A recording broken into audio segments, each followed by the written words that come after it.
यदि नाम जप करना है निरंतर तो झूठ बोलना छोड़ दो। झूठ बोलने वाले की जबान पे नाम जप निरंतरता में नहीं आता। पकड़ो, मृषावादम परिहरेत, झूठा बोलना बंद करो। माला है, नाम जप कर रहे हो, सत्य बोलो। झूठ बोलने से क्या लाभ मिलेगा? भगवान नाम में चल रहे हो, भगवत मार्ग में चल रहे हो। और देखो, व्यापार आदि में भी झूठ बोलने की जरूरत नहीं। जिनको लगता है बिना झूठ बोले व्यापार नहीं चलता, वो कमजोर हृदय के हैं। सब कोई जानता है मुनाफे के लिए व्यापार किया जाता है। अपने सामान का मुनाफा जोड़कर बोल दीजिए, झूठ बोलने की जरूरत नहीं। अरे बहुत झूठ बोलते हैं। एक गमछा है खरीदने के लिए, जिससे गए वो 130 रुपया, नहीं थोड़ा कम कर दो। वो तुम्हें बताएं, कसम से कहते हैं 120 का लाए। अब 120 का तुम ले ही ले, तुम्हारे लिए कसम बोलने की क्या जरूरत थी? झूठ क्यों बोल गए?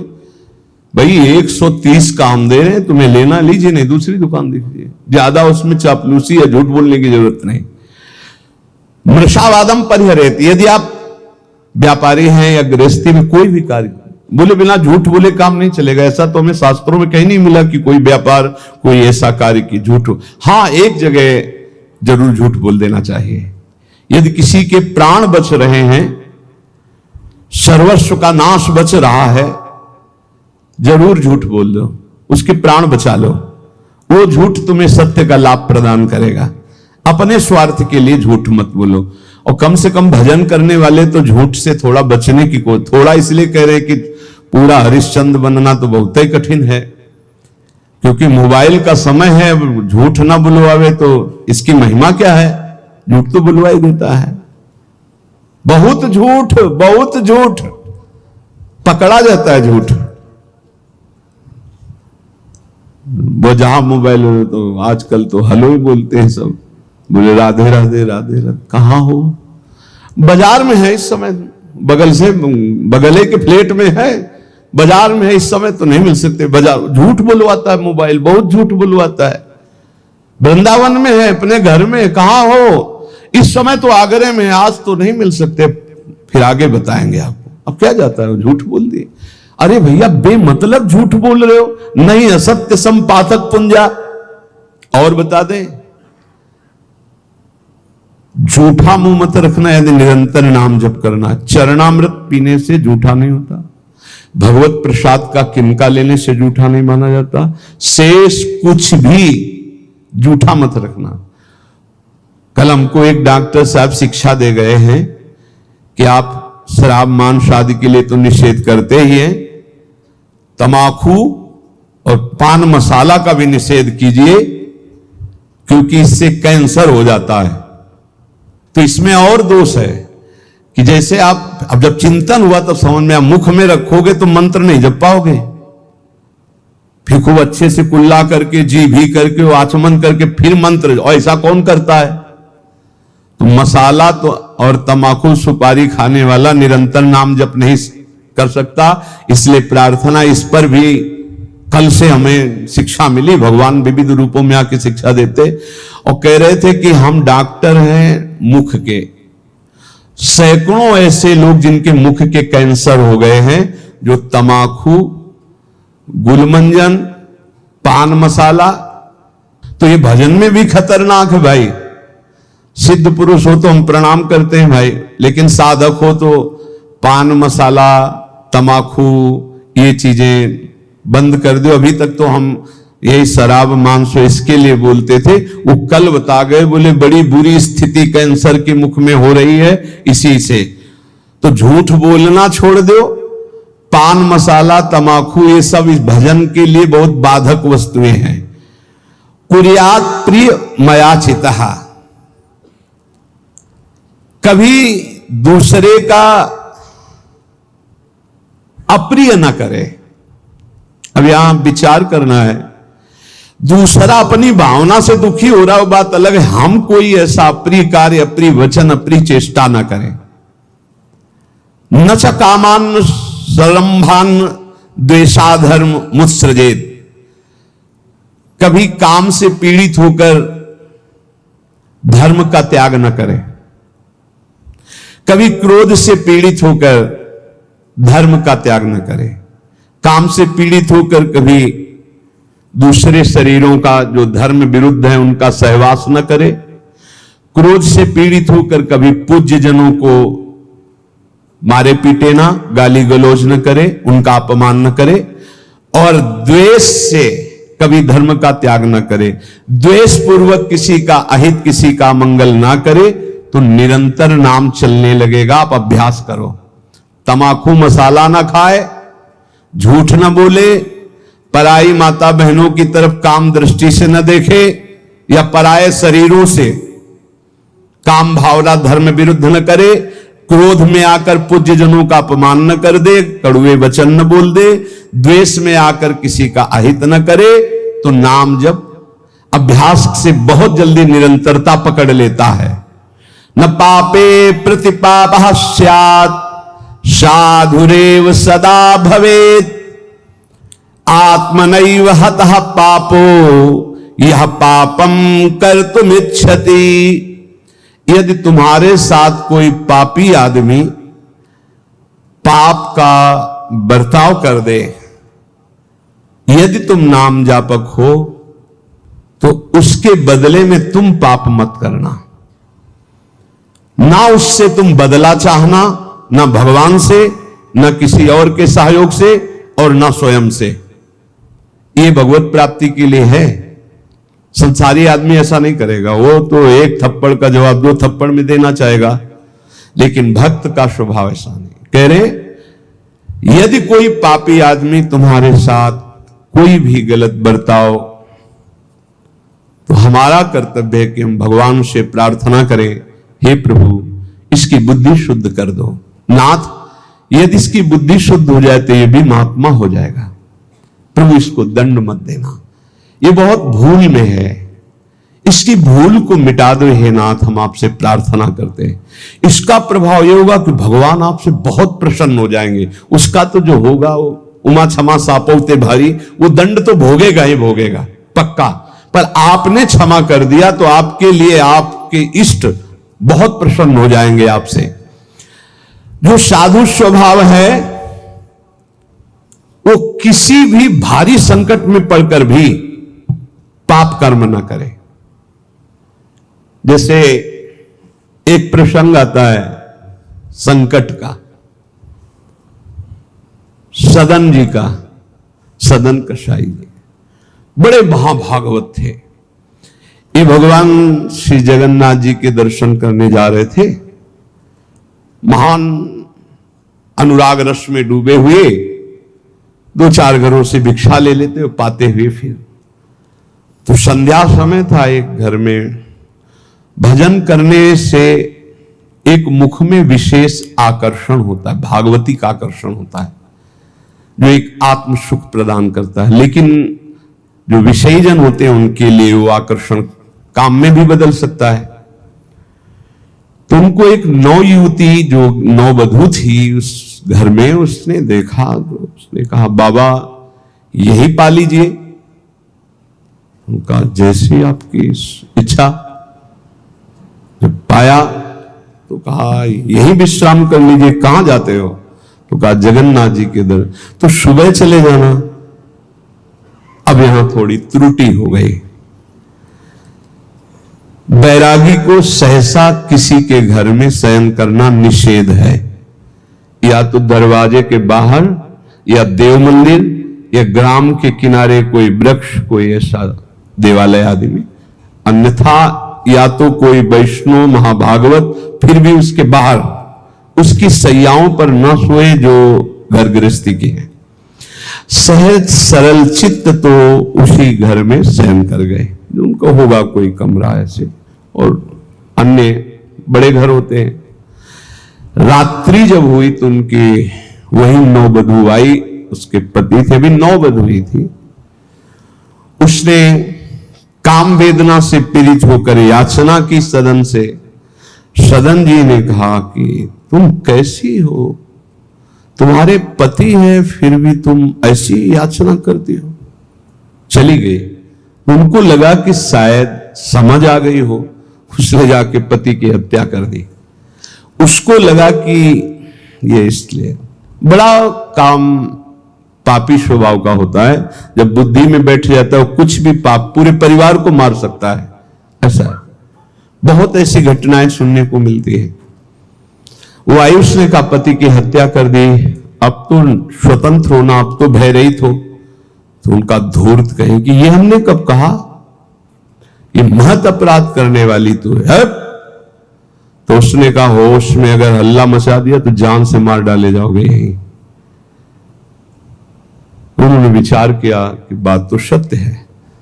तो उनका धर्म में प्राण त्याग देना सही है, लेकिन अधर्माचरण करना सही नहीं। तो उनका देवी तो चाहे जो कुछ करना चाहे कर ले, पर मैं धर्म विरुद्ध आचरण नहीं करूंगा। उसने हल्ला मचा दिया। गांव के लोग एकत्रित हो गए। क्या ये साधु नहीं है, ढोंगी है, इसको हमने बड़े सम्मान से भोजन पवाया और अपने घर में वास दिया। ये रात्रि में कुछ धर्म विरुद्ध आचरण करना चाहा था, मेरे पति ने विरोध किया तो पति का गला काट दिया। अब मेरे साथ मनमानी करना चाहता था तो मैंने आवाज लगा दी, आप लोग मेरी रक्षा कीजिए। बंदी बना लिए गए, राज दरबार में पेश किए गए। राजा ने पूछा क्या आप अपराध किया? एक बार उन्होंने कहा कि नहीं। तो उसी स्त्री ने कहा ये झूठा है, ये दंभी है, पाखंडी है, साधु नहीं है, वो महापुरुष थे। राजा ने पुनः पूछा तुमने अपराध किया? तो उनका ये जो देवी कह रही उसी के अनुसार मुझे दंड दिया जाए, क्योंकि भगवान की इच्छा, इसीलिए संविधान बना। तो दोनों हाथ यहां से काट लिए गए, हाथ कटवा लिया धर्म विरुद्ध आचरण। अब कुछ ऐसे लेप लगाए गए जिससे रक्त रुक गया। जगन्नाथ जी के दर्शन करने गए तो बहुत हंसे प्रभु से, क्योंकि वो सच्चे थे। उनका प्रभु आप जानते हैं, फिर भी ये लीला, अगर आज हाथ होते तो मैं हाथ जोड़कर आपको प्रणाम करता, पर स्वीकार करो आप हमारा। और जे ही ऐसे किया तो नवीन हाथ उनके प्रकट हो गए। सच्ची मानिए, कह रहे यहां कि आत्मनैव हतः पापो यह पापम कर्तुम इच्छति, पापानां विद्याधिष्ठानम लोभमेव द्विजोत्तम, लुब्धा पापम विवश्यन्ति नरा नाति बहुश्रुताः। किसी भी लोभ या किसी धर्म संकट में फंस करके भी पाप आचरण नहीं करना चाहिए। कभी कई तरह के ऐसे धर्म संकट भक्तों के जीवन में आते हैं, उस समय आप अपने आराध्य देव की निष्ठा में रहो। प्राण भी चले गए तो भगवान की प्राप्ति हो जाएगी, लेकिन धर्म भ्रष्ट हो गए तो क्या? जीवन धन गौर श्याम की प्राप्ति के लिए उनका स्मरण करते हुए 100 लात खा करके भी हम किसी को कुछ नहीं कहेंगे, अपनी श्री जी की प्राप्ति के लिए चलेंगे। वाग्वाणा प्रपतंतु मर्मशु शतम पाद प्रहारासिरो। ये है प्राप्ति करने की इच्छा का नाम। ये है, आपसे बहुत हृदय से बात कर रहा हूं। जब आप भगवत प्राप्ति के लिए कमर कसेंगे तो माया तुम्हें रौंदेगी पक्का। वो या तो इतनी अनुकूलता दे देगी कि आप प्रमाद में भूल जाओ, और या हर कदम में प्रतिकूलता दे देगी कि चलना मुश्किल हो जाएगा। अब क्या करूं? उस स्थिति में भी चाहे सर्वस्व नाश हो जाए, मैं श्री जी को नहीं छोड़ सकता। मैं भगवत प्राप्ति की किसी भी तरह से, अब इसमें गुंजाइश नहीं, मैं और साझा नहीं कर सकता। सिर्फ भगवत प्राप्ति, जीवन भगवत प्राप्ति के लिए हर कष्ट सहूंगा, पर श्री जी को नहीं छोड़ सकता। बस हो गया। वाग्वाणा प्रपतंतु मर्म सुसतम पाद प्रहारा सिरो। चाहे जितना कष्ट दो, 100 लात मारो, 100 गालियां दो, हम वृंदावन नहीं छोड़ेंगे, हम प्रियाजू की उपासना नहीं छोड़ेंगे। सब छूट जाए, सब नष्ट हो जाए, आप जानो आपका काम जाने, हम आपको नहीं छोड़ सकते। स्मारम मथापि जीवन धनम। तो क्या मिलता है? बोले वो स्मरण करता हुआ, बार बार स्मरण करता हुआ अपने जीवन धन गौर श्याम प्रिया प्रीतम, ऐसा मुदितो, ऐसा आनंदित रहता है कि उसको परवाह नहीं रहती कौन गाली दे रहा है, कौन मार रहा है। ऐसी उत्तम स्थिति वत्स्यामि वृंदावने, मैं ऐसे वृंदावन में वास करूंगा, चाहे मुझे कोई मारे, चाहे गाली दे, चाहे अपमान करे। भुक्तम जन्मनि जन्मनि प्रियवधू श्रक चंदनाद्यम त्वया, अहंकारस्तु न शांते वसुयसो ववर्जितम नाद्य तत्। बहुत सुंदर बात कह रहे हैं। अभ्यस्तात समस्त शास्त्र विततिर्मोहस्तु नास्तम गतस् तन्निर्विद्य समस्ततो भज महानंदाय वृंदावनम। जन्म जन्म में हमने बहुत भोग भोगे, काम भोग भी भोगा है, नववधु, माला चंदन, नाना प्रकार की सुख सामग्री, बहुत अहंकार था, बड़े बड़े पदों में गया, कुछ नहीं, आज फिर वैसे का वैसा हूं। भाई मेरी प्रार्थना मान लो ऐसे आप भी हो, कभी आप भी देवता बने होगे, स्वर्ग के भोग भोगे होगे, कभी नरक गए होगे, कभी नाना प्रकार की और योनियों में गए होगे, सब भोगा, सब कर लिया, भगवत प्राप्ति नहीं की एक बार भी। अब हिम्मत कर लो, बहुत शास्त्र पढ़ लिए, ज्यादा पढ़ने की जरूरत नहीं है। कह रहे हैं अभ्यस्ताच समस्त शास्त्र विततिर मोहस्तु, मोह ही होगा, अज्ञान ही बढ़ेगा। क्या अष्टांग योग में चलें कि ये सिद्धि प्राप्त करें, कि इस मार्ग में चले, कि इस मार्ग में चले। बहुत शास्त्रों का ज्ञान होना दुर्भाग्य ही है। कोई कह सकता है ऐसा कैसे कह सकते हो?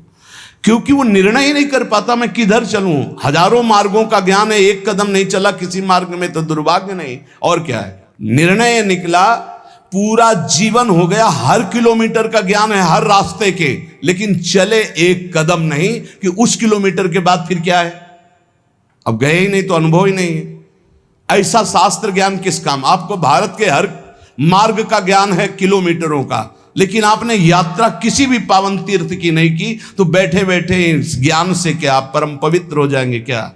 आपने कभी अवगाहन नहीं किया किसी तीर्थ का, किसी धर्म क्षेत्र का, किसी पुरियों का, धामों का, और आपको सब ज्ञान है। वो ज्ञान किस काम का? हलवा की पूरी प्रक्रिया बनाने के आप एक सांस में बता जाओगे, लेकिन कभी बना के पाया? बोले नहीं, तो फिर मतलब क्या रहा? ये शास्त्र ज्ञान तभी सार्थक है जब भगवत साक्षात्कार करो। तो श्रीपाद कह रहे हैं अहंकारस्तु न शांत, ये अहंकार तुम्हारा शांत नहीं होगा। अभ्यस्ताच समस्त शास्त्र विततिर मोहस्तु नास्तम गत, मोह तुम्हारा नहीं जाएगा चाहे जितने शास्त्र पढ़ लो। तो बोले क्या करें, आप उपाय बताओ। तो बोले हम उपाय आपको बता रहे हैं। महा आनंदाय वृंदावनम भज, भज माने होता सेवा, सेवन कर वृंदावन का, वृंदावन का आश्रय ले, वृंदावन धाम आ जा, रसिकों का संग कर, प्रियालाल के अनन्य हो जा, ज्यादा जानने की जरूरत नहीं। सबसे बड़ा ज्ञान सतवस्तु श्यामा श्याम, वैराग्य इनके सिवा सबसे, प्रीति इनके नाम रूप लीला धाम से, गति इनके चरणारविंद की सेवा, बस इतना ही ज्ञान चाहिए। इतना ही सार ज्ञान है। ये बुद्धि को दौड़ा दौड़ा के थका करके बस प्रभु के चरणों में बैठाल देना है, यही साधना है।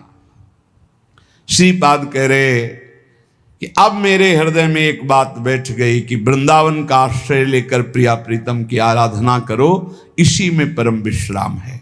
संत वाणी, जो भगवत प्रेमी, भगवत प्राप्त महात्मा जन हैं, वो हमारी छोटी छोटी त्रुटियों से लेकर बड़ी त्रुटियों का सुधार करने के लिए शास्त्र के वचनों का अनुभव करके बोलते हैं। जीवन दो गतियों से गुजरता है। एक गति है जन्म मृत्यु में भटकना, और एक गति है जन्म मृत्यु से मुक्त होना। दो ही मार्ग हैं। अस्तो मां सदगमय, असत से सद की यात्रा करो, या सद स्वरूप का विस्मरण करके असद में रत हो जाओ जन्म मृत्यु के चक्र में। 84 लाख योनियां हैं। कर्मानुसार इन 84 लाख योनियों में जीव भ्रमित होता है। इस योनि में एक एक योनि लाख लाख प्रकार की है। एक योनि लाख लाख प्रकार की है। अब जैसे रेंगने वाली योनि, अब रेंगने वाले में कितने प्रकार के जीव हैं, सांप हैं, खनखजूर हैं, केचुआ, कितने प्रकार के जीव हैं रेंगने वाले में। एक है जलचर, अब जल में कितने प्रकार के जीव हैं, वायु में उड़ने वाले कितने प्रकार के जीव हैं। एक एक योनि में लाख लाख योनियां, उन लाख लाख योनियों में कई कई बार जन्म। अरे बड़ा प्रपंच है, बड़ा दुर्गति है जीवों की। अन्य योनियों के साथ जो दुर्व्यवहार हो रहा है बहुत ही घृणित है। कैसे तुम्हें बता, 1.5 घंटा धीरे धीरे जला जला करके पका रहे हैं पशुओं को, फिर उन्मत्त होकर मदिरा पान करके उसका खान पान कर रहे। क्या कैसी दुर्गति जीते जीव अपनी कर रहे हैं। 84 लाख योनियों में एक एक योनि में लाख लाख प्रकार की योनियां, एक एक योनि में लाख लाख बार जन्म होना। ऐसे थोड़ी ये प्रपंच हाहाकार डिसीजन इसलिए कर रहे हैं कल्याण कर ले, भूल मत कर। यही एक चांस है मनुष्य दे जिससे तू अपना कल्याण कर सकता है, अन्य योनियों में नहीं। अब सोचो उस जीव की क्या हालत है, हाथ पैर बंधे हुए लोहे की छड़ में फंसा हुआ है, आराम से धीरे धीरे अग्नि उसे जला रही, वो कीक रहा है, चिल्ला रहा है, और वो आनंदित हो रहे हैं। वो थोड़ा थोड़ा पीते जा रहे हो, देख रहे हैं पक रहा है। पका लो, तुम्हारे तो खाने के काम में आएगा, तुम खाने के भी काम में नहीं आओगे। ऐसी तुम्हारी हालत काल करेगा, जब वो जलाएगा तो तुम खाने के काम में भी नहीं आओगे। बहुत होश में, बहुत होश में, बहुत होश में। ये कर्म तुम्हारा कहीं बख्शने वाला नहीं, तुम्हें दंड देगा। 84 लाख योनियां, एक केवल मनुष्य योनि जिनमें आप अपना उद्धार कर सकते हो। मानव जीवन गिने चुने श्वासों वाला है, गिने चुने श्वासों वाला। इतनी श्वासें आपकी हैं, बस प्रतिपल माइनस होता चला जा रहा है, खत्म होती चली जा रही। या हम आनंदित हो रहे हैं, 30 वर्ष के हो गए, 35, अरे आनंदित नहीं, 35 वर्ष गए जीवन के। मूल कार्य के लिए जो आए हो भगवत प्राप्ति, उसमें क्या किया? बोले कुछ नहीं, अभी तो खेलने खालने की उम्र है, मरने की उम्र कौन सी है? कभी भी तो मर सकते हो, तो अपना काम क्यों नहीं बना लेते?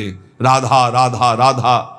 यही अवसर है जीव आवागमन के अनादि चक्र से अपना छुटकारा करके अपने स्वरूप में स्थित हो सकता है, भगवत प्राप्ति कर सकता है। जन्म मृत्यु का चक्र कब तक चलेगा, अकल्पनीय, कल्पना भी नहीं कर सकते। काल चक्र आपको घुमाता रहेगा। इसलिए मनुष्य जीवन में भगवत प्राप्ति का अवसर है। ये काम, क्रोध, लोभ और मोह, ये 4 प्रधान ऐसे हैं जो इस चक्र को चलाते रहते हैं। आवागमन, पुनरपि जननम पुनरपि मरणम पुनरपि जननी जठरे शयनम, ये चक्र चलाते रहते हैं। काम, क्रोध, लोभ, मोह, इन्हीं को नरक की गति कहा गया है। इनमें से किसी में भी एक में पैर पड़ जाए, काम में, क्रोध में, लोभ में, मोह में, फौरन चारों आज करके उसे घुमाने लगेंगे, बार बार जन्म, बार बार मरण। नरक की दारुण यंत्रणा हर योनि में उसको प्राप्त होगी। केवल मनुष्य योनि ऐसी जिससे अपने को बचा सकते हो। केवल मनुष्य ही सत्कर्म करने में स्वतंत्र है, नवीन कर्म करने में स्वतंत्र है। अन्य प्राणी तो पूर्व में जो संचित कर्म गोदाम लगा उसी को भोगते रहते हैं। वो अशुभ कर्मों का नाश करते रहते हैं, भोग भोग करके। वो नवीन कर्मों का उपार्जन नहीं कर सकते। मनुष्य नवीन कर्म उपार्जन कर सकता है। मनुष्य कर्म करने में स्वतंत्र है। मनुष्य ही है जो अपने कर्म संस्कारों को भस्म कर सकता है, दूसरा कोई योनि नहीं। अब उसे सोचना है कि जो आपके गंदे कर्म जमा हैं उसमें और प्लस करना है या आग लगाना है पूरी गोदाम को। स्वतंत्र हो आप। काम, क्रोध, लोभ, मोह, ये जिनके जीवन में है, निश्चित समझो उनका जन्म मरण पक्का है। जन्म मरण पक्का है।